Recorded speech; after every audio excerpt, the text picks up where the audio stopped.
Sinalubong na matinding hamon ang mga tauhan ng Bureau of Fire Protection dahil sa masikip at makitid na daan na ang sumiklab ang isang sunog sa City Riverside, Barangay Tejero, Cebu City, madaling araw nitong Sabado.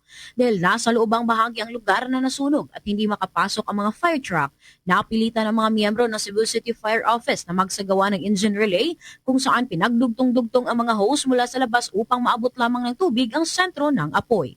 Ito ang inihayag ni SFO3 Wendell Villanueva, ang tagapagsalita ng Cebu City Fire, sa kanyang pakikipagpanayam sa mga miyembro ng media. Ayon kay Villanueva, natanggap nila ang alarma bandang alas 5:22 ng umaga hanggang umabot ito sa third alarm sa alas 5:54 ng umaga.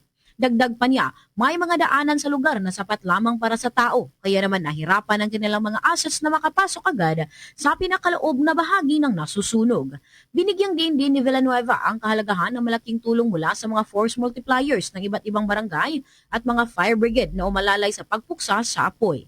Matapos ang ilang oras na pakikipaglaban sa sunog, idineklara itong under control at fire out bandang alas 6:50 ng umaga.